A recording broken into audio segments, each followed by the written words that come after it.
Hello বন্ধুরা, দেখতেই পাচ্ছ আলুর পরোটা খুব অসাধারণ একটি ডিশ। এটা আমরা সকাল বা সন্ধ্যার জন্য করি। তো তার জন্য খুব সহজেই আপনারা এটা করে নিতে পারবেন বাড়িতেই। তার জন্য আমি যতটা পরিমাণ আটা একটা মাপ মতো নিয়ে নিলাম। তারপরে চিনি আর সাদা তেল দিয়ে দিলাম, দিয়ে ঠান্ডা জল দিয়ে ভালো করে নেড়ে চেড়ে মেখে নিতে হবে। ডোটা কিন্তু খুব শক্ত হবে না, খুব নরমও হবে না, সেভাবে লুচির মতো করে সেভাবে করে নেবে। তারপর এখানে আমি আলু সিদ্ধ করে নিচ্ছি। গ্যাসের ফ্লেমটা হাই রাখলাম যাতে খুব ভালো করে আলুগুলো সেদ্ধ হয়ে যায়। তারপরে আমি এখানে মশলার জন্য নিয়ে নিচ্ছি পেঁয়াজ, কাঁচা লঙ্কা, আদা, রসুন। এটা মিক্সি করে নেব ভালো করে। ঝালটা আপনারা আপনাদের পরিমাণ মতন দিতে পারবেন। তারপর আমি আটাটাকে আরও খুব ভালো করে মেখে নেব। 5 মিনিট পর আবার ভালো করে একটু মেখে নিলাম। খুব সুন্দর করে এটাকে মেখে নিতে হবে। তারপর আমি আবার 10 মিনিটের জন্য রেখে দেব। কড়াই গরম হয়ে গেছে, তেল দিয়ে দিলাম পরিমাণ মতো। প্রথমেই একটা শুকনো লঙ্কা দিয়ে দেব, কিছু অল্প পরিমাণ জিরে,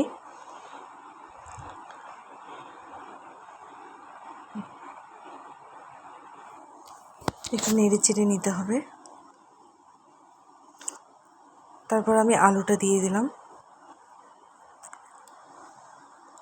আলুটা দিয়ে খুব ভালো করে নেড়ে চেড়ে নিতে হবে যাতে লেগে না যায়, এপাশ ওপাশ ভালো করে দেখে দেখে। তারপর আমি এখানে হলুদ দিয়ে দিলাম পরিমাণ মতন, আর স্বাদ মতন লবণটা দিয়ে দেব।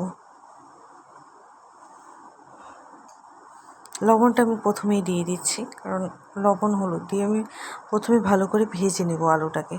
আর তারপর আর লবণ হলুদ দেব। লবণটা স্বাদ মতন একবারেই দিয়ে দিচ্ছি, পরে আর যাতে লবণটা অ্যাড করতে না হয়। তারপরে এটাকে ভালো করে ভেজে নেব। একটু ভালো করে ভেজে নিতে হবে, নেড়ে চেড়ে উল্টে পাল্টে।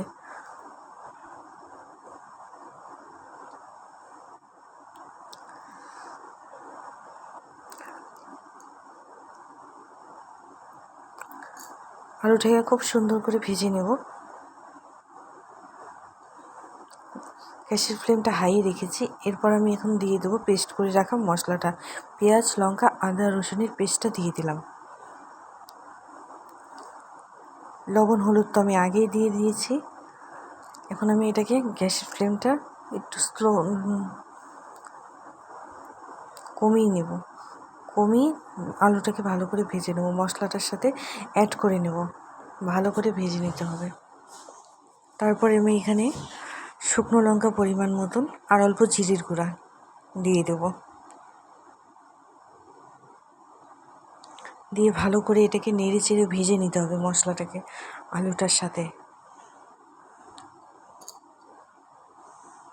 যতক্ষণ না ভাজা হচ্ছে ততক্ষণ ভালো করে একটু নেড়ে চেড়ে নিতে হবে।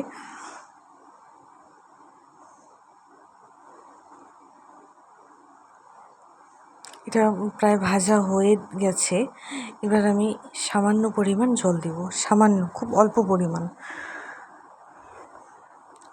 জল দিয়ে দিলাম। এরপর ভালো করে কষিয়ে নিতে হবে এটাকে।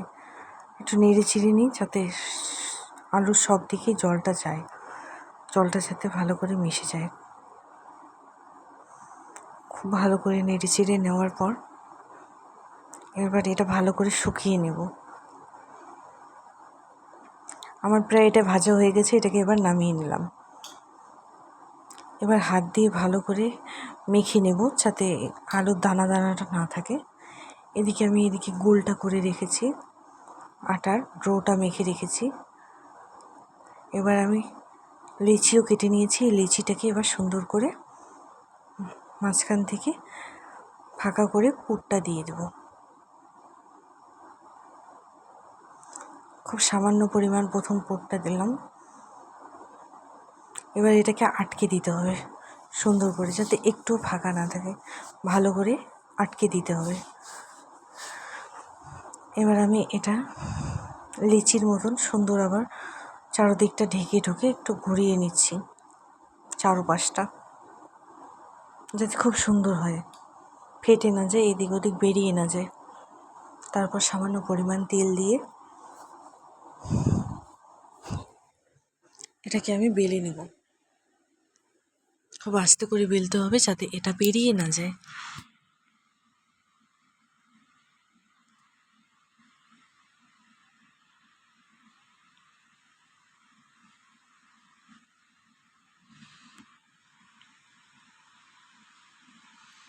এটা বেলা হয়ে গেছে। এবার কড়াইয়ে তেল দিয়ে দিলাম।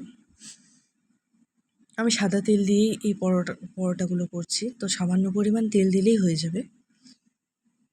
তেলটা এখন গরম হচ্ছে, গ্যাসের ফ্লেমটা হাইয়ে রাখবেন। এবার আমি পরোটাটা এখানে দিয়ে দিলাম।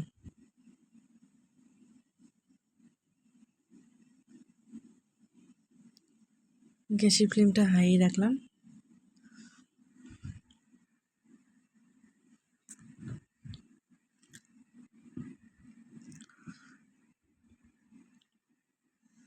কিছুক্ষণ হওয়ার পরে একটু সামান্য বুটি বুটি ওঠানোর পরে এটাকে উল্টে দিতে হবে।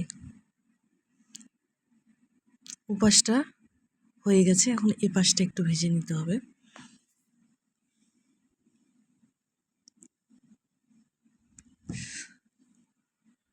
খুব সুন্দর করে ভেজে নেব যাতে খুব সুস্বাদু হয় খেতে।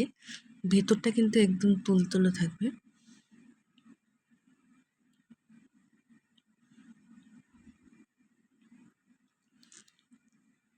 এবার আমি একটু ভালো করে উল্টে পাল্টে দেবো। ওপাশটা ভাজা হয়ে গেছে, এখন এপাশটা আমি ভালো করে, দেখুন বন্ধুরা, খুব সুন্দর লাগছে দেখতে, কি সুন্দর লাল লাল হয়ে গেছে।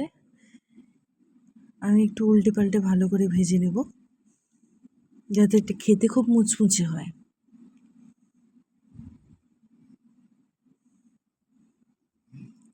সুন্দর করে ভেজে নেব। খুব সুন্দর লাল হয়ে গেছে, দেখতেই পাচ্ছ।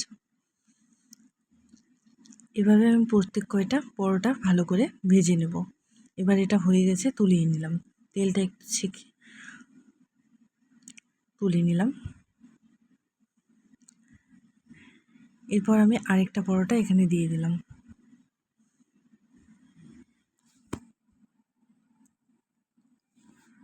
সামান্য বুটি বুটি উঠেছে, এবার পরোটাটাকে উল্টে দিই।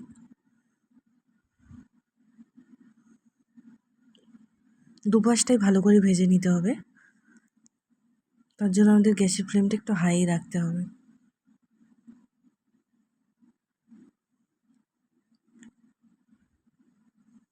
একটু পরপরই উল্টে পাল্টে দিতে হবে যাতে পুড়ে না যায় পরোটাগুলো।